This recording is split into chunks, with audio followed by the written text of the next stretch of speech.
فاسألوا أهل الذكر إن كنتم لا تعلمون بالبينات والزبور। Higher diploma in Islamic studies 2 বছর মেয়াদি আপনাদের কোর্সটি কবে আসবে? আমার একটা ছেলের সঙ্গে প্রায় বিয়ে ঠিক হয়ে গিয়েছিল, কিন্তু হঠাৎ করেই ক্যান্সেল হয়ে যায়। এতে আমি ভেঙে পড়েছি, কারণ তার দিনদারিতা এবং তার অ্যাপিয়ারেন্স সব কিছুই ভালো লেগেছিল। আমি কি আল্লাহর কাছে দোয়া করতে পারি যেন আবার তাকে আমার জন্য ফিরিয়ে দেন? কারণ আল্লাহ তো সব অসম্ভবকে সম্ভব করতে পারেন। নাকি এটাকে অকল্যাণ মনে করে একজন উত্তম ও কল্যাণকর জীবনসঙ্গীর জন্য দোয়া করব? এই অবস্থা আমার জন্য কোনটা উত্তম হবে? বলেছেন, সম্মানিত শেখ, ধরা যায় রূপার হিসাবে জাকাতের নিসাব 1 লক্ষ টাকা। বছরের শুরুতে আমার কাছে 5 লক্ষ টাকা ছিল, বছরের মাঝে 80,000 টাকা হয়ে যায়, বছর শেষে আবার তা বেড়ে 7 লক্ষ হয়। তাহলে জাকাতের সময় বহাল থাকবে কি? কত টাকার জাকাত বের করব? আপনি দ্বিতীয় প্রশ্ন করেছেন, পুকুরের মাছের জাকাত কিভাবে বের করব? ব্যবসায়িক পণ্যের মতো, নাকি মাছ বিক্রি হওয়ার পর যে টাকা আসবে ওই টাকা বছর শেষে সকল টাকার সাথে হিসাব করে বের করব? বলেছেন, ফরজ গোসল শেষে পা ধুতে ভুলে গেলে কি করব? আমি ফরজ গোসল করেছিলাম, কিন্তু গোসল শেষে পা ধোয়ার কথা মনে নাই, অনেকক্ষণ পর মনে পড়েছে। এমন অবস্থায় কি করব?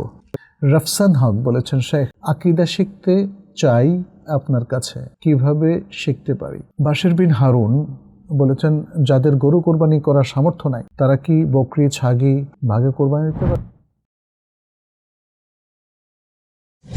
আসসালামু আলাইকুম ওয়া রাহমাতুল্লাহি ওয়া বারাকাতুহু। আলহামদুলিল্লাহি রাব্বিল আলামিন ওয়াসসালাতু ওয়াসসালামু আলা নাবিয়িনা মুহাম্মাদ ওয়া আলা আলিহি ওয়া আসহাবিহি আজমাইন। আম্মা বাদ। সম্মানিত দর্শক, শ্রোতা ভাই এবং বোনেরা, আপনাদের সবাইকে স্বাগত জানাচ্ছি জানতে চাইয়ের আজকের এই লাইভ সেশনে। আজকে আমাদের 176তম সেশন। আপনাদের অনেকগুলো প্রশ্ন আমাদের কাছে জমা হয়েছে। আমরা চেষ্টা করব যত বেশি সংখ্যক প্রশ্নের উত্তর দেয়া যায় এবং আল কোরআন ওয়া সুন্নাহ ভিত্তিক উত্তর দেওয়ার আমরা সর্বাত্মক চেষ্টা করছি। আল্লাহ যেন আমাদেরকে তৌফিক দান করেন। আমরা শুরু করছি প্রথম প্রশ্ন দিয়ে। প্রশ্নটি পাঠিয়েছেন ফারজানা হাফসা। বলেছেন, higher diploma in Islamic studies 2 বছর মেয়াদি আপনাদের কোর্সটি কবে আসবে? ধন্যবাদ আপনি এই প্রশ্ন করার জন্যে। আমরা আপনারা জানেন অনেক দিন থেকেই হায়ার ডিপ্লোমা নিয়ে কাজ করছি এবং একে আমরা আলিম কোর্স নামেও অভিহিত করছি। 2 বছর মেয়াদি এই কোর্স, 36টা ক্লাস থাকবে বলে এখনও পর্যন্ত সিদ্ধান্ত আছে। 4টা সেমিস্টারে বিভক্ত এবং ইসলামিক স্টাডিজের আরও উচ্চতর অথচ গুরুত্বপূর্ণ সাবজেক্টগুলো আমরা এখানে সম্পৃক্ত করেছি। এখানে ফিকহটা আরও বিস্তৃত হবে এবং পাশাপাশি ঈমান আকীদার বিষয়গুলো আরও অনেক ইলাবোরেটলি থাকবে। উসুলুল ফিকহ সম্পৃক্ত হবে, পাশাপাশি এখানে ইসলামের ইতিহাসও আসবে এবং আরও অনেক গুরুত্বপূর্ণ বিষয়, কিছু অ্যারাবিকও থাকবে ইনশাআল্লাহ। তো অনেকগুলো কাজ আমাদের ইতিমধ্যে শেষ হয়েছে। আমরা আশা করছি আপনাদেরকে আর 2-1 মাসের মধ্যে ঘোষণা দিতে পারবো এক্স্যাক্টলি কখন আমরা এই অত্যন্ত সমৃদ্ধ কোর্সটি লঞ্চ করতে পারবো ইনশাআল্লাহ। আপনারা দোয়া করবেন যেন আল্লাহ আমাদেরকে তৌফিক দান করেন, আমরা যেন দেশ জাতির কল্যাণে এবং জ্ঞানের বিকাশে আমরা যেন বড় ধরনের অবদান রাখতে পারি। স্নেহা বিনতে মাজেদ দ্বিতীয় প্রশ্নটি পাঠিয়েছেন। বলেছেন, আমি বর্তমানে ভার্সিটি অ্যাডমিশন ক্যান্ডিডেট এবং তাইবা একাডেমিতে অধ্যয়নরত। আমি একটি মহিলা ভার্সিটিতে ইসলাম স্টাডিজে অনার্স করতে চাই, কিন্তু দ্বিধায় আছি। নারীর জন্য জেনারেল পড়াশোনার মূল্য কতটুকু, নাকি শুধু ইসলামিক জ্ঞানই ফোকাস করা উচিত? এই অবস্থায় আমাদের জন্য কোনটা উত্তম হবে? ভার্সিটিতে ভর্তি হয়ে পাশাপাশি ইসলামিক জ্ঞান অর্জন, নাকি শুধু ইসলামিক কোর্সে সীমাবদ্ধ থাকা? আপনার ছাত্রী হিসেবে পরামর্শ পেলে উপকৃত হব। ধন্যবাদ স্নেহা। আসলে ইসলামিক স্টাডিজ পড়ার কোনো বিকল্প নেই। আবার এটাও বলছি না যে সারা পৃথিবীর সব মানুষ সব বাদ দিয়ে শুধু এটাই পড়ুক। আমাদের দেশে প্রকৃত ইসলামিক স্কলারদের সংখ্যা অনেক কম, আর নারীদের ক্ষেত্রে তো একদমই কম। কে যে আছেন অনেক সময় আমরা সেটাও জানি না। তো পুরুষ এবং নারী উভয়েই ইসলামের প্রভূত বোধপত্তিগত জ্ঞান অর্জন করা দরকার। আমরা এটা দেখি নবী সাল্লাল্লাহু আলাইহি সাল্লামের তার তত্ত্বাবধানে প্রচুর ইসলামিক স্কলার গড়ে উঠেছেন স্বয়ং সাহাবীদের মধ্য থেকেই, তাই না? ইয়াং সাহাবীদেরকে আমরা দেখেছি কত অল্প বয়সে তারা জ্ঞানে সমৃদ্ধ হয়েছেন। আব্দুল্লাহ ইবনে আব্বাস রাদিয়াল্লাহু তাআলা আনহুমা, আব্দুল্লাহ ইবনে ওমর রাদিয়াল্লাহু তাআলা আনহুমা, আব্দুল্লাহ ইবনে মাসউদ, আব্দুল্লাহ ইবনে আমর ইবনে আস, আবু হুরায়রা, এরকম অসংখ্য সাহাবী রিদওয়ানুল্লাহি আলাইহিম আজমাইন তারা নবী সাল্লাল্লাহু আলাইহি সাল্লামের কাছ থেকে জ্ঞান নিয়ে কত আলোকিত মানুষ হয়েছেন। আজও আমরা তাদের জ্ঞান থেকে সমৃদ্ধ হই। আর বড় বড় সাহাবা তো তারাও অনেক বড় বড় বিদ্বান ছিলেন। আবু বকর রাদিয়াল্লাহু তাআলা আনহু, ওমর ইবনে খাত্তাব রাদিয়াল্লাহু তাআলা আনহু, উসমান ইবনে আফফান রাদিয়াল্লাহু তাআলা আনহু, আলী ইবনে আবি তালিব রাদিয়াল্লাহু তাআলা আনহু, তার প্রত্যেকেই একজন অনেক বড় বড় জ্ঞানী, গুণী এবং আমলদার সাহাবা ছিলেন। পরবর্তীতে ইমামরা তো আমরা দেখতে পাচ্ছি। নারীদের মধ্যে আমরা দেখি যে নবী সাল্লাল্লাহু আলাইহি ওয়াসাল্লামের স্ত্রীদের মধ্যে আয়েশা রাদিয়াল্লাহু তাআলা আনহা কত হাদিস বর্ণনা করেছেন। জগৎ শ্রেষ্ঠ অন্যতম একজন মুহাদ্দিস, তিনি নারী পুরুষ উভয় মিলিয়ে হাদিস যারা সর্বাধিক বর্ণনা করেছে তাদের মধ্যে চতুর্থ ছিলেন। এছাড়া উম্মে সালামা অতি বুদ্ধিমতী একজন ইন্টেলেকচুয়াল পারসন ছিলেন। নবী সাল্লাল্লাহু আলাইহি সাল্লামকে কত সুন্দর সুন্দর পরামর্শ দিয়েছে। এভাবে আমরা দেখি যে ইসলামিক স্টাডিজের এক্সপার্ট সব যুগে ছিল, কিন্তু এই যুগে বাংলাদেশের লোকসংখ্যা তো কম নেই। অতএব আপনি যদি ইসলামিক স্টাডিজের উপরে ভালো জ্ঞান অর্জন করতে পারেন, এবং এখানে ইসলামিক স্টাডিজ বলতে তো শুধুমাত্র কিছু হাদিস কোরআন মুখস্থ করাকে বোঝায় না। ইসলামিক অ্যানথ্রোপোলজি, ইসলামিক সাইকোলজি, তারপর ইসলামিক ফিন্যান্স সহ, তারপর ইসলামিক এডুকেশন, তাই না? বাংলাদেশে দেখেন এডুকেশনের উপর এক্সপার্ট আছে, কিন্তু ইসলামিক এডুকেশনের উপর এক্সপার্ট নাই। ইসলামিক এডুকেশনের কারিকুলামটা কীভাবে তৈরি করবে আমরা সেটাও করতে গিয়ে দেখলাম যে মানে এর যে কোর কারিকুলাম আছে সেটা তৈরি করার মতো যথেষ্ট এক্সপার্ট নাই। অতএব আপনি যদি ইসলামিক স্টাডিজে পড়ে সর্বশেষ পিএইচডি করতে পারেন তাহলে এটা খুবই ভালো। আর যদি কোনো কারণে পড়তে না পারেন তাহলে আপনি যে কোনো একটা এমন সাবজেক্টে পড়বেন যেখানে ইসলামের বিরোধিতা নাই। পিওর সায়েন্স নিয়ে পড়তে পারেন, মেডিকেল সায়েন্স নিয়ে পড়তে পারেন, কিংবা আপনি ফিন্যান্স নিয়ে পড়তে পারেন ইত্যাদি। যদিও আমাদের ইকোনমিক্স, ফিন্যান্স, সোশিওলজি এই সমস্ত জায়গায় অ্যান্টি ইসলামিক অনেকগুলো কনসেপ্ট কাজ করে। সোশিওলজিতে ধারণা দেওয়া হয় যে সকল ধর্ম মানবরচিত, ইনক্লুডিং ইসলাম। এটা তো ভয়ঙ্কর, তাই না? তারপরে আমরা ফিন্যান্স অ্যাকাউন্টিংয়ের ক্ষেত্রে দেখি তারা সুদ নিয়ে প্রচুর পড়ায়। কনভেনশনাল ইকোনমিক্স এবং কনভেনশনাল ফিনান্সিয়াল সিস্টেম সেখানে মানে কোর সাবজেক্ট হিসাবে বিবেচিত হয়। ফলে আপনি যখনই কোনো সেকুলার সাবজেক্ট নিয়ে পড়বেন, জেনারেল সাবজেক্ট নিয়ে পড়বেন, সেখানে অবশ্যই আপনার জন্য অনেক ঝুঁকিপূর্ণ বিষয় থাকে, যেটি কখনো কখনো আমাদের জন্য বিপথে যাওয়ার কারণ হতে পারে, বিভ্রান্ত হওয়ার কারণ হতে পারে। মূলত ইসলাম অ্যাজ জেনারিক সায়েন্স কোনো জ্ঞানকেই ইসলাম ডিক্লাইন করে না, প্রত্যাখ্যান করে না। কিন্তু একটা শর্ত তো আরোপ করে, সেটি হচ্ছে আপনি যখন science, physics, chemistry, medical science, engineering এগুলো নিয়ে পড়বেন, তাহলে আপনি সেখানে যে কনসেপ্টগুলো নিয়ে ডিল করবেন, যে নলেজটা আপনি সেখানে অ্যাচিভ করবেন, সেখানে আল্লাহর যে নির্দেশনা সেটা কি ফোকাসড আছে কি না, তাই না? খুব গুরুত্বপূর্ণ। অতএব আমরা মনে করি যে আমাদের একজন প্র্যাকটিসিং মুসলিম, পুরুষ অথবা নারী, তিনি অবশ্যই তার সকল জ্ঞানে, সকল প্র্যাকটিসে, সকল জ্ঞানের চর্চায়, সকল কাজকর্মে ইসলামটাকে ফোকাসড রাখবেন। কারণ ইসলামের চেয়ে শ্রেষ্ঠ কোনো কিছু নেই। একাডেমিক্যালি আপনি যদি ইসলামটাকে পড়েন তখন দেখবেন যে দেয়ার ইজ নো অবজেকশন। মুসলিমদের মধ্যে কিছু ত্রুটি পাওয়া যাওয়া এর মানে ইসলামটাকে মানে ত্রুটিপূর্ণ ভাবা, এটার কোনো সুযোগ আসলে নেই। আর আজকের যুগে একাডেমিক ইসলামটাকে আমরা ফ্লারিশ হতে দিচ্ছি না বলেই মুসলিমদের মধ্যে নানা বিভ্রান্তি ছড়াচ্ছে এবং অনেকগুলো বিভ্রান্ত ফিরকারও আমরা বিকাশ লক্ষ্য করছি। কিন্তু যদি কোরআন সুন্নাহ ভিত্তিক রিয়াল ইসলামটাকে ফ্লারিশ করা যেত, তাহলে শুধু মুসলিমরা নয়, মুসলিম উম্মাহ নয়, গোটা মানবতা এর থেকে কল্যাণ পেত। কারণ ইসলামের সবচেয়ে মহান লক্ষ্য এবং উদ্দেশ্য হচ্ছে সারা পৃথিবীর সকল মানুষের কল্যাণ নিশ্চিত করা। জালবু মাসালিহিন নাস, জালবু মাসালিহিন নাস, সারা পৃথিবীর সকল মানুষের কল্যাণ নিশ্চিত করা।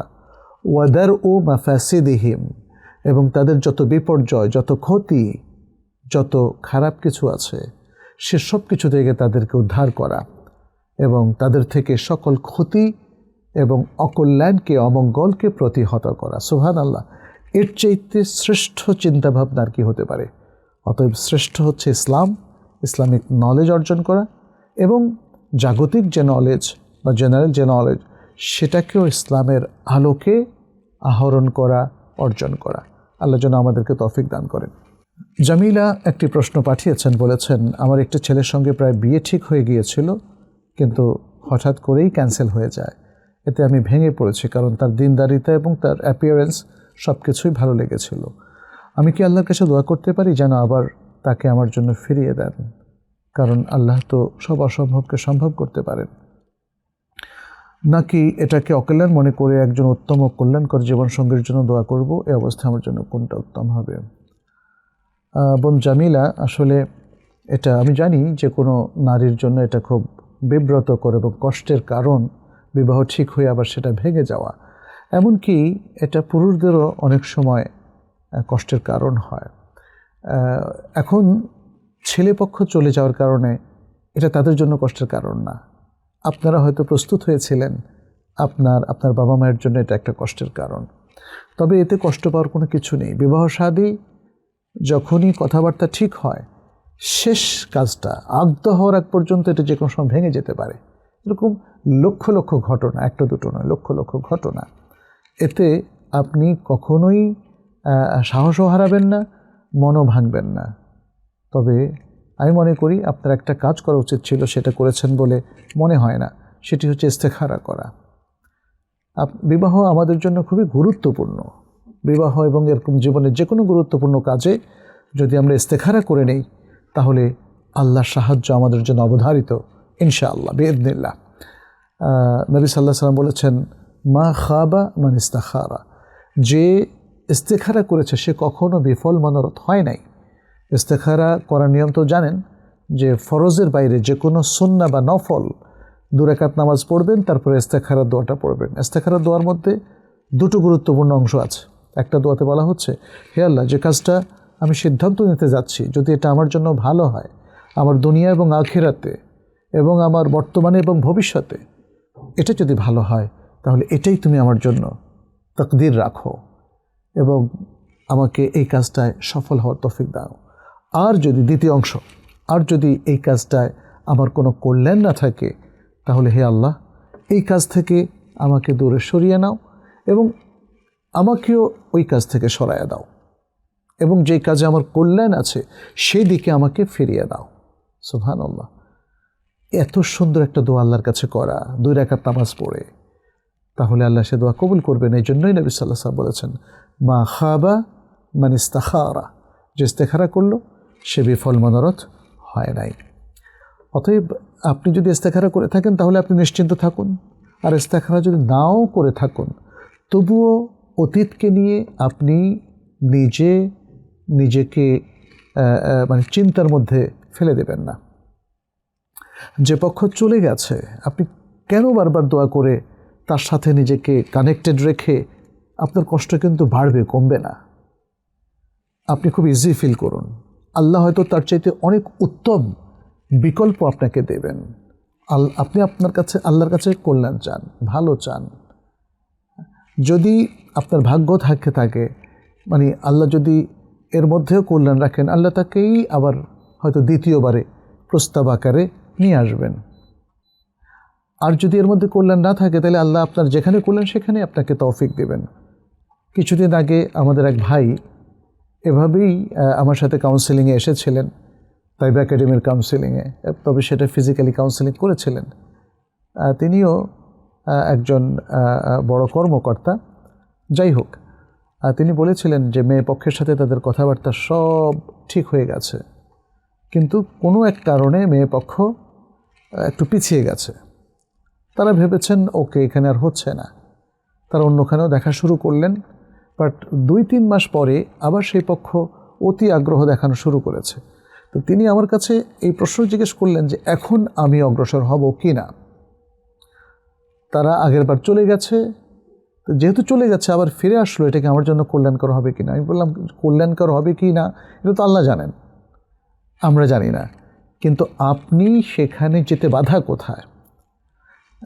আমি বলেছি যে মানে আপনার সাথে কি ম্যাচ করে, তাদেরকে কি আপনার পছন্দ হয়? তিনি বলছেন হ্যাঁ, আসলে আমরা উভয় ফ্যামিলি ম্যাচ করি, আমাদেরকেও তারা পছন্দ করেছে, আমরাও তাদেরকে পছন্দ করেছি, কোনো একটা টেকনিক্যাল কারণে এটা পিছিয়ে গিয়েছিল। তা আমি বললাম তাহলে সমস্যা কোথায়? কোনো সমস্যা তো নাই, আপনি আল্লাহর কাছে আবার ইস্তেখারা করুন। ইস্তেখারা করলে আমরা নিশ্চিন্ত হয়ে যাই, কারণ ইলমুল গায়েব তো আমাদের জানা নাই, কোনটা কল্যাণকর আর কোনটা কল্যাণকর নয় এটা তো শুধু আল্লাহ জানেন। আর আল্লাহর উপর পূর্ণ ভরসা করছি আমরা ইস্তেখারার মাধ্যমে, আর আল্লাহও আমাদেরকে কখনো বিফল মনোরথ হতে দিবেন না বলে নবী সাল্লাল্লাহু আলাইহি ওয়াসাল্লাম আমাদেরকে নিশ্চিত করেছেন। আপনি ইস্তেখারা করে অগ্রসর হয়ে যান, যদি তার মধ্যে কল্যাণ থাকে তাহলে এই বিবাহ অবশ্যই হবে, আর যদি কোনো কল্যাণ আপনার জন্য না থাকে তাহলে এই বিবাহ হবে না। আপনার ক্ষেত্রে আমাদের একই কথা, আপনি অতীতের জন্য কোনো চিন্তাভাবনা করবেন না এবং তার জন্য আল্লাহ তার সাথে আমাকে মিলিয়ে দাও, আপনি এই দোয়া কেন করবেন না, এর কোনো প্রয়োজন নেই। আপনি কি জানেন, আপনি কি নিশ্চিত যে এই সম্পর্কটা হলে এটাই আপনার জন্য কল্যাণ? আপনি কি শুধু তার চেহারা এবং তার দিনদারিতা দেখেছেন, আর কিছু দেখেননি? মানুষের বাহ্যিক দিনদারির পেছনে অনেক সময় ত্রুটি থাকে, বদভ্যাস থাকে, ফলে আল্লাহই ভালো জানেন কোনটা কল্যাণ। আপনি আল্লাহর কাছে কল্যাণকর কিছু চান, একজন ব্যক্তির সাথে নিজেকে কানেক্ট করবেন না, ট্যাগড হবেন না, আপনি আল্লাহর কাছে কল্যাণকর জীবনসঙ্গী চান, সেটাই আপনার জন্য উত্তম হবে ইনশাআল্লাহ। মাহমুদুর রহমান সাগর তিনি দুটো প্রশ্ন করেছেন, বলেছেন সম্মানিত শেখ, ধরা যাক রূপার হিসাবে জাকাতের নিসাব 1 লক্ষ টাকা, বছরের শুরুতে আমার কাছে 5 লক্ষ টাকা ছিল, বছরের মাঝে 80,000 টাকা হয়ে যায়, বছর শেষে আবার তা বেড়ে 7 লক্ষ হয়, তাহলে জাকাতের সময় বহাল থাকবে কি? কত টাকার জাকাত বের করব? না, জাকাতের সময় সেই শুরুতে, যেই মাসের শুরুতে 1 লক্ষ টাকা ছিল তখন জাকাত ইয়ার শুরু হয়েছে, আবার যেই মাসে 80,000-এ নেমে গিয়েছে জাকাত ইয়ার আবার অফ হয়ে গেছে। আবার যেই মাসে 1 লক্ষ টাকা আপনার কাছে অর্জিত হলো এবং তারপর বাড়তে শুরু করলো, ঠিক যেই দিন 1 লক্ষ টাকা আপনার জমা হলো ওই দিন থেকে আপনার জাকাত ইয়ার শুরু হয়েছে, এবং সেই দিন থেকে কন্টিনিউয়াসলি জাকাতের নেসাব থেকে না কমে যদি বছরের শেষে গিয়ে 7 লক্ষ টাকা থাকলে 7 লক্ষ টাকার 2.5% আপনাকে জাকাত দিতে হবে। আপনি দ্বিতীয় প্রশ্ন করেছেন পুকুরের মাছের জাকাত কিভাবে বের করব? ব্যবসায়িক পণ্যের মতো, নাকি মাছ বিক্রি হওয়ার পর যে টাকা আসবে ওই টাকা বছর শেষে সকল টাকার সাথে হিসাব করে বের করব? পুকুরের মাছ আপনি বিক্রি করেন, এটা আপনার ব্যবসায়িক পারপাস, তাহলে মাছ বিক্রি করে আপনার কাছে টাকা আসছে, মাছটা কিন্তু আবার পচনশীল, বুঝতে পেরেছেন? তাহলে এরকম পচনশীল যে জিনিসগুলোর চাষ আমরা আপনারা করি সেগুলো ব্যবসায়িক পণ্য হিসেবে গণ্য হবে, আর ব্যবসায়িক পণ্যের হিসাবটা আপনার জাকাত ইয়ারের শেষে অ্যাড হবে। আপনার ফ্রিল্যান্সিং থেকে টাকা আসে, বেতন থেকে টাকা আসে, তারপরে মাছের ব্যবসা থেকে টাকা আসে, বা আপনার ছোটোখাটো হয়তো একটা দোকানও আছে সেখান থেকে টাকা আসে। আপনার জাকাত ইয়ার হচ্ছে যখন আপনার নেসাব পরিমাণ সম্পত্তি থাকলো সেদিন থেকে আপনার জাকাত ইয়ার শুরু হলো। মাঝখানে যত টাকাই আসুক কোনো সমস্যা নেই, যেদিন আপনার 354তম দিন চন্দ্র বছর অনুযায়ী, যেদিন আপনার 354তম দিন আসবে সেদিন আপনি হিসাব করবেন আপনার এই খাত থেকে কত, ওই খাত থেকে কত, বেতন থেকে কত বাঁচলো, ব্যাংকে কত আছে, ক্যাশ কত আছে, সব কিছু মিলে আপনার 354তম দিন যেই স্থিতিটা থাকে, হ্যাঁ, সেটাই হচ্ছে আপনার যাকাতযোগ্য অ্যামাউন্ট, এবং তার 2.5% দেবেন। আচ্ছা, এখন কিছু টাকা আসলো 6 মাস আগে, কিছু টাকা আসলো 7 মাস আগে, কিছু টাকা 10 মাস আগে, এতে কোনো সমস্যা নেই। টাকা তো আসবে যাবে, এটাই তো জীবনের ধর্ম। কিন্তু যাকাত ইয়ার যেদিন শুরু হবে সেদিন থেকে কন্টিনিউয়াসলি এক ইয়ার যেদিন শেষ হবে সেদিনের স্থিতিটা গুরুত্বপূর্ণ। মাঝখানে অনেক টাকা আসলো গেলো বের হয়ে গেল, বাট স্থিত হলো যেটা। আর যেটা অনেকে বলে যে প্রত্যেকটা টাকার উপর 1 বছর, এটা তো বলা হয়নি। আপনার যাকাত ইয়ার প্রত্যেকটা টাকা, প্রত্যেকটা ব্যবসায়িক সম্পত্তির উপর 1 বছর অতিক্রান্ত হওয়ার কথা কে বলেছে? নেসাবের উপর 1 বছর অতিক্রান্ত হওয়ার কথা বলেছে। এটি হলো যাকাত ইয়ার।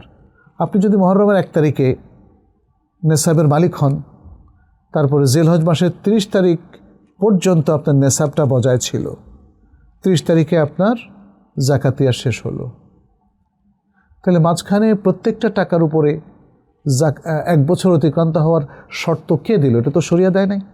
শরিয়া বলেছে নেসাবের উপরে 1 বছর অতিক্রান্ত হলে তখন যাকাত হবে। তাহলে যেই টাকাটা কয়েকদিন আগেও আপনার মূল টাকার সাথে ব্যবসায়িক প্রফিট অথবা যে কোনোভাবে হোক আসুক, সেটা আপনার যাকাতযোগ্য অ্যামাউন্টের মধ্যে গণ্য হবে, এবং কোনোভাবেই প্রত্যেকটা টাকার উপর 1 বছর অতিক্রান্ত হওয়া শর্ত নয়, আপনার নেসাবের উপর 1 বছর অতিক্রান্ত হওয়া শর্ত। আলিফ আল নিশাদ বলেছেন, ফরজ গোসল শেষে পা ধুতে ভুলে গেলে কি করব? আমি ফরজ গোসল করেছিলাম, কিন্তু গোসল শেষে পা ধোয়ার কথা মনে নাই, অনেকক্ষণ পর মনে পড়েছে, এমন অবস্থায় কী করব? আচ্ছা, পা ধোয়াটা যদি আপনার বাকি থাকে, গোসল করেছেন বাট পা ধোয়াটা বাকি থাকলো, আপনি হয়তো মগে করে গোসল করলেন, বালতিতে করে গোসল করলেন, পাটার ধোয়া হলো না, তাহলে তো গোসলটা হলো না। পাটা ধুতে হবে, পাটা ভিজতে হবে, ধুতে হবে, ওকে, ফরজ গোসলে। এখন যদি আপনি কোনো পুকুরে গোসল করেন অথবা কোনো শাওয়ারে গোসল করেন, তাহলে তো আপনার পাটা ধোয়া হয়ে যায়, কিন্তু পা ভিজে যায় পরিপূর্ণভাবে। যদি পা ভিজে যায় পুকুরে গোসল করতে গিয়ে বা শাওয়ারে গোসল করতে গিয়ে কিংবা বাথটাবে, তাহলে আপনার কিন্তু গোসল হয়ে গেছে। আপনি পরিশেষে আলাদা করে যদি পা ধোন, সেটা সুন্নাহ, যেহেতু নবী সাল্লাল্লাহু আলাইহি সাল্লাম শেষে পা ধোয়ার কথা বলেছেন। বাট পা আলাদা করে না ধুলেও যদি গোসলের মধ্যেই পরিপূর্ণ পায়ের পাতাসহ পুরোটা ধোয়া হয়ে যায়, তাহলে গোসল কিন্তু কমপ্লিট হয়ে গেছে। এমডি আব্দুল্লাহ হাসান বলেছেন, শায়েখ, যদি ধর্মীয় দৃষ্টিকোণ থেকে কোনো উপার্জন হালাল হয় কিন্তু দেশের সংবিধান অনুযায়ী সে উপার্জন অবৈধ, তাহলে সে উপার্জন কি হালাল বলে গণ্য হবে নাকি হারাম? যেমন সরকারি নিয়ম হচ্ছে সরকারি চাকরিজীবী নিজ চাকরি ব্যতীত অন্য কোনো ব্যবসা বা চাকরি করতে পারবে না। অনেক শিক্ষক শিক্ষা প্রতিষ্ঠানে পাঠদানের পাশাপাশি প্রাইভেট বা কোচিং করিয়ে এবং এগুলোতে সময় দিয়ে অর্থ উপার্জন করেন। আবার উত্তরাধিকার সূত্রে যে জমি জায়গা পায় সেগুলোতে ফসল আবাদ করে তা বিক্রি করে, অর্থাৎ দুটো কাজ করে। কোচিং করিয়ে পয়সা নেন, আবার নিজেদের জমিতে এক্সট্রা কাজ করে তিনি ফসল আবাদ করে তা বিক্রি করেন। অনেকের একাধিক বাড়ি থাকলে সেখানে তারা ভাড়া দিয়ে টাকা নেয়। এসবগুলো তো ব্যবসা বা চাকরির অন্তর্ভুক্ত। এগুলো থেকে পাওয়া টাকা কি হালাল হবে? উল্লেখ্য, এই নিয়মগুলো অনেক শিথিল। সরকারি চাকরিজীবী এগুলোর সাথে জড়িত থাকলেও সরকার কোনো শাস্তি দেয় না, এগুলো নাম মাত্র নিয়ম। এখানে কিছু জিনিস আছে, যেমন ধরেন আমার বাড়িতে যে পুকুর আছে, আমি যদি একজন শিক্ষক হই, সে পুকুরে মাছ চাষ করা যাবে না এমন কিছু কিন্তু কোনো প্রতিষ্ঠানে নাই। আমার বাড়ির পুকুর, সেখানে তো আমি মাছ চাষ করতেই পারি, আর 8 ঘন্টা ডিউটির পরে আমাদের তো হাতে সময় আছে। তারপরে আপনি বলেছেন একাধিক বাড়ি বাবা থেকে পেলেন, সেগুলো ভাড়া দিলেন, এটা তো অতিরিক্ত কাজ না? ভাড়া আপনার সম্পত্তি থাকলে সেটা ভাড়া দিবেন, এটা কোনো প্রতিষ্ঠান নিষেধ করে না। যেটা নিষেধ করে সেটা হচ্ছে আরেকটা চাকরি করা, আরেকটা চাকরি করা। আপনি যদি আরেকটা চাকরি করতে চান একটা ফুল টাইম জবের পাশাপাশি, তাহলে নৈতিকভাবে আপনার অনুমতি নেওয়াটা প্রয়োজন। কিন্তু যদি এক্সট্রা কোনো কাজ, এটা কেউ মিন করে না। আপনি চা খেতে যাবেন, সেটাও কি আপনার প্রতিষ্ঠানের অনুমতি লাগবে? বা মানে কিছু জিনিস আছে, এটা ওরফ বা প্রথা থেকে বোঝা যায় অনুমতি কেউ নেয় না, লাগে না। এবং প্রতিষ্ঠানও সেটা মিন করে না। প্রতিষ্ঠান মিন করে কোনো ফুল টাইম চাকরির পাশাপাশি যদি আরেকটা ফুল টাইম করেন, এটা তো একদমই এটা গ্রহণযোগ্য নয়। দ্বিতীয় হচ্ছে, যদি পার্ট টাইম জব করেন তাহলে প্রতিষ্ঠানগুলো বলে আপনার পার্ট টাইম জবটাও এই ফুল টাইমের উপরে প্রভাব ফেলে, ক্ষতিগ্রস্ত করে, ফলে আপনি প্রতিষ্ঠানের অনুমতি নিয়ে পার্ট টাইম জব করবেন। এটাই। এখন যে শিক্ষকদের প্রাইভেট কোচিংয়ের কথা বলছেন, এটা তো মারাত্মকভাবে আমাদের শিক্ষক প্রফেশনকে অ্যাফেক্ট করে, কোনো সন্দেহ নাই। আমাদের দেশের শিক্ষকদের বিশাল সংখ্যক এখন শিক্ষা প্রতিষ্ঠানের নামে মাত্র চাকরি করেন, আর তার ফোকাস থাকে কোচিং। এবং অনেক শিক্ষক তো এরকমও প্রচুর আমরা দেখেছি, শুনেছি, যে তিনি তার কোচিংয়ে না পড়লে স্টুডেন্টদেরকে নাম্বার পর্যন্ত ঠিক মতো দেন না। তাহলে তাদের ইনকাম কি করে হালাল হয় বলেন তো? হালাল হওয়ার কোনো পথ আমি দেখছি না। I am sorry. আমি বলবো যে শিক্ষকদের যে মহান পেশা শিক্ষকতা, সেটা পুরো দস্তুর তিনি পালন করে যদি মানে যে কাজগুলোর জন্য পারমিশন দরকার হয় না সেগুলো করতে পারেন, আর যেগুলোর জন্য পারমিশন দরকার হয় সেগুলো পারমিশন নিয়েই করবেন। অন্যথায় সেটাও একটা বড় আপত্তির জায়গা, এমনকি শরিয়ারও আপত্তির জায়গা। তাহলে আমরা সংক্ষেপে এতটুকুই বলবো যে আমরা যখন ফুল টাইম জব করি, সে জবের দায়িত্বটা আমানতদারির সাথে পালন করতে হবে। এমনকি নিজের সংসারের কোনো দায়িত্ব পালন করতে গিয়ে যদি জবের দায়িত্ব পালন করতে না পারি, তাহলে জবটা আমাদের ছেড়ে দেওয়া উচিত। জবটা আমাদের ছেড়ে দেওয়া উচিত। তার মানে হচ্ছে, আপনি যখন কোনো একটা চাকরি নেবেন, সেটা আপনার জন্য আমানত হয়ে যায়, এবং আমানতদারির দাবি হচ্ছে সেই জবের সকল ডিমান্ড, যদি সেটা বৈধ হয়, ইসলামী শরিয়ার সাথে কমপ্লায়েন্ট হয়, তাহলে সেই ডিমান্ডগুলো আপনি ফুলফিল করে যার চাকরি করছেন তার কল্যাণ আপনাকে নিশ্চিত করতে হবে, তার দেওয়া দায়িত্ব আপনাকে পরিপূর্ণভাবে পালন করতে হবে। নাজমুল হুদা বলেছেন, মোজার উপরে মাসে করার পরে তা খুলে ফেললে কি ওজন নষ্ট হয়ে যাবে? জি। মুকিম ব্যক্তির জন্য 24 ঘন্টা 1 দিন 1 রাত, এবং মুসাফির ব্যক্তির জন্য 72 ঘন্টা 3 দিন 3 রাত। তারা অজু করে মোজাটা পরবেন পবিত্র অবস্থায়। তারপরে তিনি যদি হাদাসে আসগারের ঘটনা একের পর এক ঘটতে থাকে, প্রতিবারই অজু করে তিনি মোজার উপরে মাসে করতে পারবেন। কিন্তু যদি তিনি মোজাটা খুলে ফেলেন, তাহলে তার সাথে সাথে অজুটা টুটে যাবে এবং তাকে নতুন করে অজু করতে হবে, এবং সে অজুটা পা ধোয়া সহ। তাহলে তারপর আবার নতুন করে তিনি মোজা পরতে পারবেন। মারিয়াম আক্তার রুমা বলেছেন, অতিরিক্ত দাঁত উঠিয়ে ফেলা যাবে কি? যেটি মাঝে মাঝে অস্বস্তির কারণ হয়, এতে কি পরিবারের অনুমতি নিতে হবে? দাঁতে ব্যথা, দাঁতের চিকিৎসা, এটা তো রোগের যিনি চিকিৎসক তার কাছে যেতে হবে। তিনি যদি দাঁত উঠিয়ে ফেলতে বলেন এবং আপনি যদি কনভিন্সড হন, তাহলে আপনি দাঁত উঠিয়ে ফেলতে পারেন, এটা পরিবারের কারো অনুমতি নেওয়া লাগবে না। হ্যাঁ, তবে এটা একটা বড় একটা অপারেশন, একটা দাঁত ফেলে দেওয়া। ফলে স্ত্রী তার স্বামীর সাথে আলোচনা করবে, স্বামী তার পরিবারের সাথে আলোচনা করবে, সন্তান তার বাবার সাথে আলোচনা করবে। বাবা দাঁতের ডাক্তার বা ডেন্টিস্টের কাছে গেলেন, সে বলছে একটা দাঁত ফেলে দেই। বাবার উচিত হবে ছেলে সন্তানদের সাথে আলোচনা করা, এবং সম্ভব হলে আরও আরেকজন ডাক্তারকে দেখানো।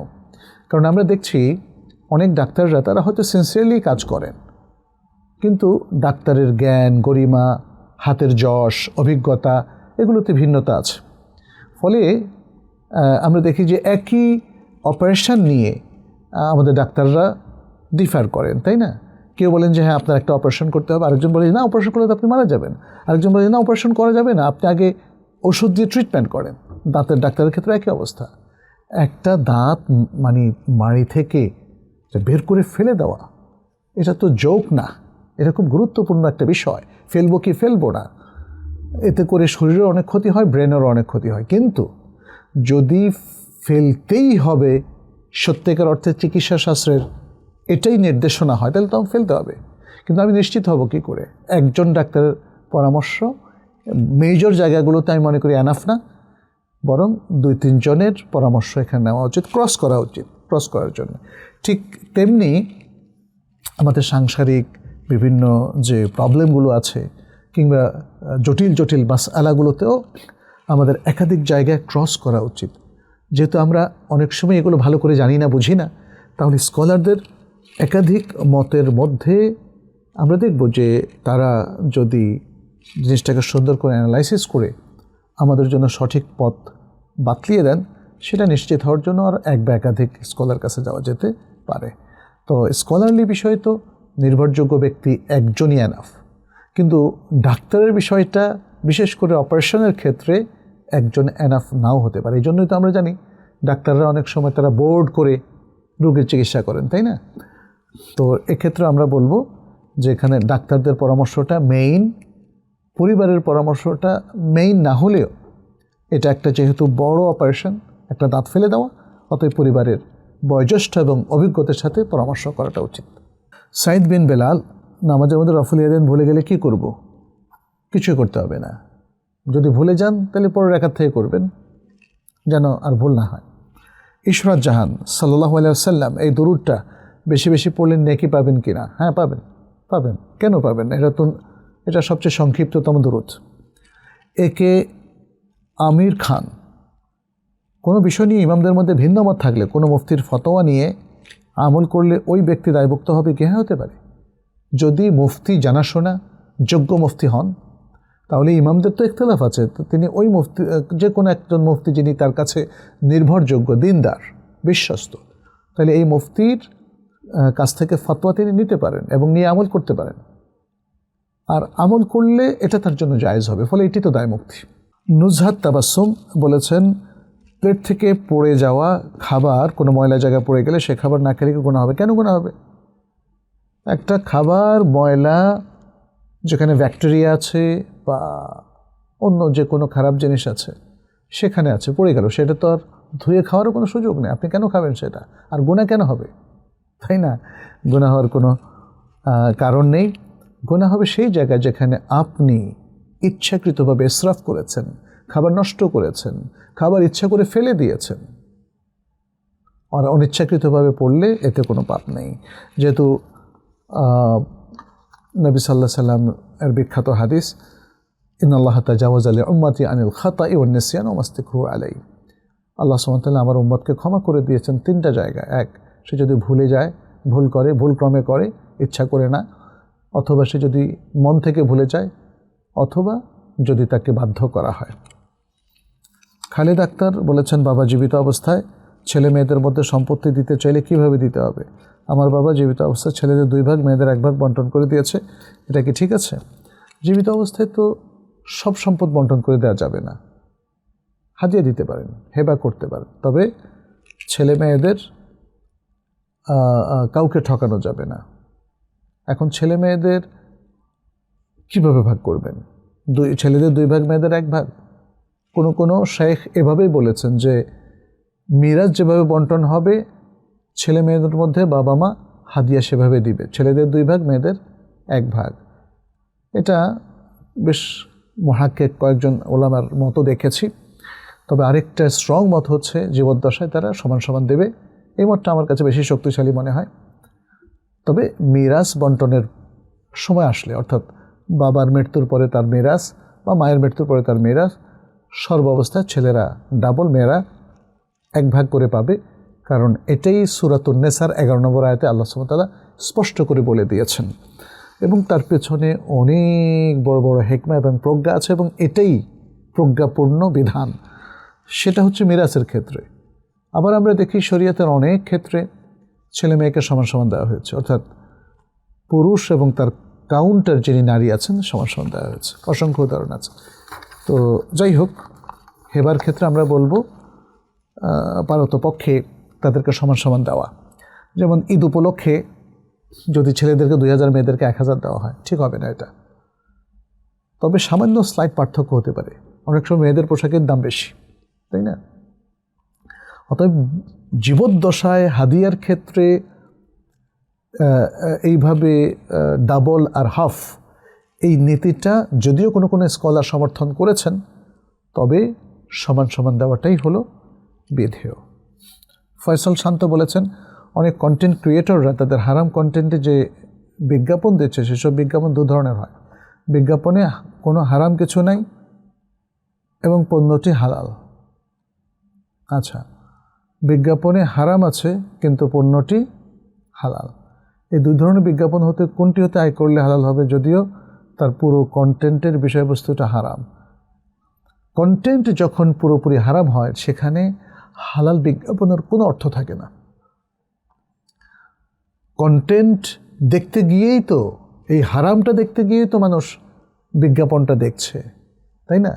অতএব হারামের ভিতরে থেকে যদি হালালও থাকে তাহলে পুরো কন্টেন্ট থেকে তার যে আয় ইনকাম হবে সেটা অ্যাডভার্টাইজের মাধ্যমে হোক বা যে কোনো মাধ্যমে হোক, তার পুরোটাই হারাম হবে। নাজনীন সুলতানা বলেছেন হোমিওপ্যাথি কি জায়েজ? হোমিওপ্যাথিতে সাধারণত অ্যালকোহল ব্যবহার করা হয়। তো অ্যালকোহলটা যদি পরিবর্তিত হয়ে যায়, তার নেচার থেকে পরিবর্তিত হয়ে যায় যে কোনো প্রক্রিয়ার মধ্য দিয়ে, টেকনিক্যাল প্রক্রিয়া বা তাকে উত্তপ্ত করা কিংবা তাকে জাল দেওয়া অথবা রাসায়নিক বিক্রিয়ার মাধ্যমে যদি অ্যালকোহল তার বৈশিষ্ট্য হারায়, এটাকে তাহউইল বলা হয়, তাহলে সেটার অ্যালকোহল থাকে না, সেটাকে ঔষধে ব্যবহার করা বা অন্য কিছুতে ব্যবহার করা জায়েজ। কিন্তু অ্যালকোহল যদি অপরিবর্তিত থাকে তাহলে সেটা ব্যবহার করা জায়েজ নেই। অতএব এটার উপর ভিত্তি করে আপনি যদি হোমিওপ্যাথিক নিয়ে গবেষণা করেন তাহলে বুঝতে পারবেন কোন জায়গায় অ্যালকোহলটা পরিবর্তন হয়ে গেছে, সেখানে আপনি হোমিওপ্যাথিক ওষুধ ব্যবহার করতে পারেন। যে জায়গায় সেটা এখনও অবিকৃত আছে, অপরিবর্তিত আছে, সেটা ইউজ করা যাবে না। আব্দুর রাজ্জাক রাজ বলেছেন স্টক বিজনেস সম্পর্কে ইসলাম কি বলে? যেমন ফসলের মৌসুমে আলু, গম, পাট, সরিষা ইত্যাদি ফসল ক্রয় করে স্টক করা। আপনি স্টক বিজনেস বলতেছেন, স্টক তো আসলে সেটা তো হচ্ছে স্টক এক্সচেঞ্জে যেটা হয়, আর এটা হলো জিনিস কোল্ড স্টোরেজে রাখা এবং এটাকে বলা হয় সংগ্রহ করে রাখা এবং বিক্রয়ের জন্য দীর্ঘদিন রেখে পরবর্তীতে যখন দাম বাড়বে তখন বিক্রয় করা। অর্থাৎ কোনো বিজনেস কমোডিটি স্টক করা, এটা ঠিক আছে, কিন্তু স্টক বিজনেস বলবেন না এটাকে, এটা স্টক বিজনেস না। এটা হলো স্টক করা বৈধ কোনো সম্পত্তি, যেমন আপনি যেটা বলেছেন আলু, গম, পাট ইত্যাদি, এটা জায়েজ আছে যদি কোনো কৃত্রিম সংকট সৃষ্টি করার উদ্দেশ্য না হয়, অথবা বাজারে জরুরি এই মৌলিক জিনিসগুলোর বাজারে যদি সংকট না থাকে, সেগুলো যদি বাজারে অ্যাভেলেবল থাকে, হ্যাঁ, যেমন চাল বাজারে অ্যাভেলেবল, আপনি এখন স্টক করতে পারেন, কোনো অসুবিধা নাই। গম বাজারে অ্যাভেলেবল, স্টক করতে পারেন। পেঁয়াজ বাজারে অ্যাভেলেবল, স্টক করতে পারেন। কিন্তু বাজারে যদি সংকট তৈরি হয় তখন সব ছেড়ে দিতে হবে, সব ছেড়ে দিতে হবে, এটা ইসলামের বিধান। আর কোনো কিছু যদি কৃত্রিম সংকট সৃষ্টি করার জন্যে এবং প্রচুর দাম বাড়ানোর জন্য এই বদনিয়তে কেউ যদি স্টক করেন তাহলে এটা সম্পূর্ণ হারাম। যা কিছু প্রফিট আসবে থেকে পুরোটাই হারাম ইনকাম বলে গণ্য হবে। অতএব আমার কাছে মনে হয় আপনি যে প্রশ্নটা করেছেন সেটার উত্তর পেয়ে গেছেন। আপনি লাস্টে করেছেন স্টক করা 2-1 মাস বা 6 মাস পরে দাম বৃদ্ধি পেলে বিক্রি করা, এটা জায়েজ আমরা বলছি যখন সম্পদ অ্যাভেলেবল থাকে। যদিও আমি সিন্ডিকেট বা খাদ্য সংকটের সাথে জড়িত না, এই সম্পর্কে ইসলাম কি বলে, যেটা বলে আমরা ইতিমধ্যে উত্তর দিয়ে দিয়েছি। শহীদুল ইসলাম বলেছেন আমরা দৈনিক সালাত শেষে আমাদের মসজিদের ফ্যান চালু করে শুয়ে থাকি, এতে কি আমরা মসজিদের সম্পদ নষ্ট বা খেয়ানত করছি? এভাবে শুয়ে থাকা যাবে কি? মসজিদ যদি অ্যালাউ করে, মসজিদ কর্তৃপক্ষ, তাহলে জায়েজ আছে। কারণ মসজিদের তো একটা কর্তৃপক্ষ আছে, তাই না? অনেক পথিক, অনেক মানুষ, তাদের থাকার জায়গা নেই, মসজিদ অ্যালাউ করছে যে ভাই আপনি এখানে থাকতে পারেন। যে কোনো মুসল্লি যদি এখানে কিছুক্ষণ শুয়ে বিশ্রাম দিতে চান পাখা ছাড়তে পারবেন। এটা যদি মৌখিকভাবেও এই পারমিশন দেওয়া থাকে, অথবা এই ব্যক্তি যিনি শুয়ে থাকবেন তিনি মসজিদের কর্তৃপক্ষের যে কারো কাছ থেকে অনুমতি নিয়ে করেন, জায়েজ আছে। আর যদি এখানে নিষেধ করা থাকে যে এই মসজিদে সালাতের বাইরে কেউ এখানে শোবেন না, বিশ্রাম করবেন না, ঘুমাবেন না এবং পাখা ছাড়বেন না, এরকম নির্দেশনা যদি থাকে তাহলে তার জন্য সেখানে সেভাবে থাকাটা হারাম হবে। নাজমুল হুদা বলেছেন জানাজার সালাতে 1-2 তাকবীর ছুটে গেলে করণীয় কি? সালাম ফেরানোর পরে যেই তাকবীরগুলো ছুটেছে আপনি আল্লাহু আকবার বলে সেই তাকবীরগুলো দিয়ে তারপরে সালাম ফেরাবেন। ইমামের সাথে সালাম না ফিরিয়ে তাকবীরগুলো দিয়ে তারপরে সালাম ফেরাবেন, কারণ আপনি মাসবুক হয়েছেন। ছুটে যাওয়া মানে কি মাসবুক হওয়া, তাই না? আপনি যখন ইমামের সাথে 1 রাকাত 2 রাকাত 3 রাকাত এইটা যখন ছুটে যায়, মিস করেন, ইমামের সাথে মিস করেন, তখন কি করেন? তখনও তো আপনি ইমামের সাথে সালাম ফেরান না, তাই না? বরং ইমাম সালাম ফেরানোর পর উঠে যান, বাকিগুলো পড়ে তারপর সালাম ফেরান। এখানেও তাকবীরগুলো, ইমাম সালাম ফেরানোর পরে তাকবীরগুলো দিয়ে তারপরে আপনি সালাম ফেরাবেন। একটা বাকি থাকলে একটা, 2টা বাকি থাকলে 2টা, 3টা বাকি থাকলে 3টা। ইসলাম হাউস থেকে পিডিএফগুলো পড়ার উদ্দেশ্যে বই আকারে বের করতে পারি। বই আকারে বের করে কি বিক্রি করবেন? আপনি দেখবেন যে ইসলাম হাউসে এর কোনো কপিরাইট ক্লেম করা আছে কি না। যদি কপিরাইট না থাকে, কপিটা ওপেন করে দেওয়া হয়, তাহলে আপনি এগুলোকে দাওয়াতি উদ্দেশ্যে বের করে বিতরণ করতে পারেন। ইভেন স্বল্প মূল্যে জাস্ট খরচটা ওঠার জন্য বিক্রিও করতে পারেন, যদি কপিরাইট ওপেন করা থাকে। আর কপিরাইট ক্লেম করা থাকলে তাদের অনুমতির বাইরে আপনি একটা বই আকারে বের করতে পারবেন না, পাবলিশ করতে পারবেন না। আচ্ছা, তানিয়া বলেছেন, কোনো বিষয় আমার জন্য জায়েজ কিনা, যদি সেটা আমি না জানি তাহলে সে বিষয়ের উপর ইস্তেখারা করা যাবে? ধরা যাক কোনো আলেমকে নিয়ে যদি সন্দেহ আছে, ওনার থেকে এলেম নেব কিনা, তার জন্য ইস্তেখারা করব না। না না, এটা একটা ভুল ওয়াসওয়াসা আপনার মধ্যে। কেউ ভালো কিনা আমি ইস্তেখারা করে জানবো? না না, ইস্তেখারা করে জানার কোনো উপায় নাই, আপনি বাস্তবভাবে জানবেন। হ্যাঁ, কারো কাছ থেকে এলেম নেওয়া যাবে কিনা ইস্তেখারা করবেন না। আপনি কোনো কাজ করবেন কিনা, যেমন আপনি এই বাসাটা ভাড়া নেবেন কিনা, আপনি এখন এই কাজটা করবেন কিনা, এই ব্যবসাটা ওপেন করবেন কিনা, বিবাহ বন্ধনে আবদ্ধ হবেন কিনা, ইত্যাদি বেশ গুরুত্বপূর্ণ যে কাজগুলো আপনি লঞ্চ করতে যাচ্ছেন, বা যে কাজগুলো আপনি, যে উদ্যোগগুলো নিতে যাচ্ছেন, সেই জায়গায় ইস্তেখারা করবেন। রফসান হক বলেছেন, শেখ, আকীদা শিখতে চাই আপনার কাছে, কিভাবে শিখতে পারি? আকীদার উপর তো আমাদের কোর্স আছে, আপনি কোর্সটা করতে পারেন। আমাদের তাইব একাডেমির আকীদা কোর্স আছে। পাশাপাশি আমরা আকীদার উপরে বেশ কিছু বই থেকে দার্স দিয়ে থাকি, সেগুলো আপনি ফলো আপ করেন ইনশাআল্লাহ। এটা তাইব একাডেমির কথা বলছি, তাইব একাডেমি থেকে। তাইব একাডেমি ছাড়াও আমরা আমাদের আরেকটা ট্রাস্ট আছে, আপনারা জানেন, ইমাম বুখারী ট্রাস্ট। সেখানেও আমাদের রীতিমতো অনেক আলোচনা হয়, অনেক হালাকা হয়, আপনি সেগুলোতে অ্যাটেন্ড করতে পারেন। প্রায় সবগুলো অনলাইনেও প্রচার করা হয়, লাইভ প্রচার করা হয়, ইউটিউবে প্রচার করা হয়, এবং পাশাপাশি জুমে লাইভ সম্প্রচার করা হয়। আপনি আমাদের সাথে সংযুক্ত থাকেন তাইব একাডেমি গ্রুপের, যে কোনো গ্রুপে। আপনি তো রফসান ভাই, তাইলে আপনি পুরুষদের গ্রুপে থাকেন, মহিলারা হলে মহিলার গ্রুপে থাকবেন। ঠিক আইবিটিতেও পুরুষ এবং মহিলাদের আলাদা আলাদা গ্রুপ আছে। গ্রুপে সংযুক্ত থাকলে সমস্ত অ্যাডভার্টাইজগুলো আপনারা পাবেন। বাশির বিন হারুন বলেছেন, যাদের গরু কোরবানি করার সামর্থ্য নাই, তারা কি বকরি, ছাগি ভাগে কোরবানি দিতে পারে? না, গরুটা ভাগে কোরবানি দেওয়া যায়, বকরি তো একজন একাই কোরবানি দিতে হবে। আমি কোরবানি কি বেনামাজি ব্যক্তির সাথে দেওয়া বৈধ? আর কোরবানি কি বেনামাজি ব্যক্তির সাথে দেওয়া বৈধ? দয়া করে জানাবেন। আসলে আমাদের সঙ্গী সাথী হিসেবে সবসময় ভালো লোকদেরকে, দিনদারদেরকে বেছে নিতে হবে। আমরা কেন এমন লোকদেরকে বেছে নিব যিনি নামাজ পড়েন না, অথবা যার ম্যানার্স ভালো না, অথবা যিনি ঘুষ খান, কিংবা যিনি অন্যায় করেন, তাই না? এটা তো এমন একটা কাজ যেগুলোর সাথে উঠবস করা, এটা আমাদের মধ্যে স্যাটিসফ্যাকশন আসে না। কোরআনে তো আল্লাহ বলছেন, কুনু মা সাদিকিন, তাই না? ভালো লোকদের সাথেই থাকো, সত্যবাদীদের সাথে থাকো। আমাদের মুহসিনিন, মুমিনিন, মুখলাসিন, সাদিকিন, সালেহিন, এদের সাথে আমাদের থাকতে হবে। কিন্তু যদি কোনো কারণে হঠাৎ করে আপনারা আবিষ্কার করেন যে যাদের সাথে আপনারা ভাগে কোরবানি দিচ্ছেন, গরু কিংবা উট, দেখা গেল একজন ভাইয়ের তার সমস্যা আছে, দিনদারিতে প্রচুর সমস্যা, অথবা তার ইনকামে সমস্যা, তাহলে আমাদের মুহাক্কিক উলামায়ে কেরাম বলেছেন তার অংশটা এতে ক্ষতিগ্রস্ত হবে, কিন্তু আপনাদের অংশটা এটা সম্পূর্ণ স্বতন্ত্র, যদিও একই গরুর মধ্যে, বাট আপনার অংশটা তো একদম স্বতন্ত্র। স্বতন্ত্র বলেই স্বতন্ত্র ব্যক্তিরা এই ভাগগুলো কোরবানি করলে কোরবানি হয়ে যায়। ফলে অন্যের কোনো ত্রুটির কারণে বা তার ইনকামের ত্রুটির কারণে অংশীদাররা ক্ষতিগ্রস্ত হবে না। শেখ মোহাম্মদ বিন সালিহ বিন উসাইমিন রাহমাহুল্লাহ এভাবেই ফতোয়া দিয়েছেন। আফিয়া মিম, কোনো ব্যক্তি যদি সহি আকীদা বা মানহাজের অধিকারী হন এবং দাওয়াতের কারণে অনেক উপকারী হন, তাহলে ওই ব্যক্তির কিছু গোপন গুনাহ যদি কিছু ব্যক্তি জানেন, তাকে প্রকাশ করা উত্তম নাকি আল্লাহর কাছে ছেড়ে দেওয়া উচিত? কারো গোপন গুনাহই প্রকাশ করা জায়েজ নেই।